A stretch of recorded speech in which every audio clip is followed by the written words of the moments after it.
I think मेरा nature ही वैसा है। मैं इतना कंप्लेनिंग नेचर नहीं है मेरा। मुझे मुझे एक ही थ्योरी है मेरा कि जो होता है अच्छे के लिए होता है। And another thing is second thing is मुझे अपने क्राफ्ट से बहुत प्यार है। I love my craft. Acting मुझे बहुत पसंद है। It's like you know meditation for me.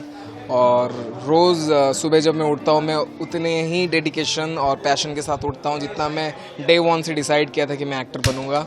और वो उल्टा एक्चुअली इंक्रीज़ होता जाता है, कभी डाउन नहीं हुआ है। एंड इसलिए मैं कभी इस चीज़ से बोर नहीं होता और मुझे इस चीज़ से कोई तकलीफ नहीं होती। कोई भी स्टंट वाले सीन हो या फिजिकल एक्टिविटी बहुत ज़्यादा हो या फिर वर्बल भी हो, डायलॉग बाजी बहुत हो, तो भी मुझे कोई इशू नहीं है। मुझे मज़ा आता है करने में। जब आपको किसी काम करने में मज़ा आता है फिर आपको कंप्लेन करने की ज़रूरत ही नहीं पड़ेगी। अरे दूसरों के सब अपने ही हैं यार, ये हमारी फैमिली ही है। क्योंकि 13 घंटा तो हम इधर ही रहते हैं, 12-13 घंटा यही हमारी फैमिली है। मतलब 70-80 लोग जो होते हैं बहुत प्यार से रखते हैं मुझे। बदले में मेरा प्यार कम है उनके लिए, वो जितना प्यार देते हैं मैं बता नहीं सकता। They always treat me like you know, बहुत प्यार से रखते हैं मुझे। हर चीज़ जब भी मांगूँ, जो चीज़ चाहूँ वो मुझे मिल जाता है टाइम पे। और मेरा प्यार उनके आगे कुछ नहीं है। दे love me a lot and specially हमारे दर्शक भी मुझे बहुत प्यार करते हैं। I love you guys. Second season में तो बहुत प्रेशर था हम दोनों के ऊपर। एंड बट यू नो उस सिर्फ ऑडियंस की वजह से हम यहाँ पहुँच पाए हैं। उन्होंने इतना प्यार दिया और रोज़ हम आपका प्यार देखते हैं। स्पेशली यस्टरडेज एपिसोड, इतना ब्यूटीफुल एपिसोड था कल।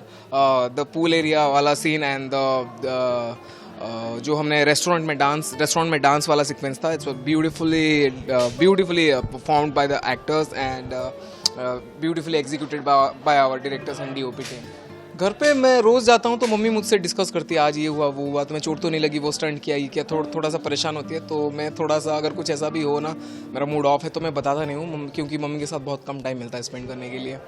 क्योंकि मैं यहाँ से जाने के बाद जिम जाना होता है तो बहुत आधा 1 घंटा मिलता है मम्मी के साथ बैठ के डिनर करने में।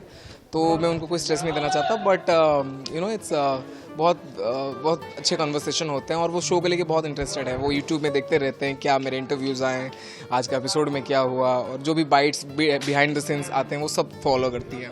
It's all about practice. मैंने बोला ना, जैसे कि मैंने कहा, किसी चीज़ से आपको प्यार हो ना, फिर आपको कोई प्रॉब्लम नहीं होगी, कोई तकलीफ नहीं होती। हाँ, बट कुछ चीज़ें आपको ध्यान में रखनी पड़ती है एज एन एक्टर, क्योंकि कुछ चीज़ें लिमिट से परे होती है तो वो फिर आपको ही हर्ट करती है।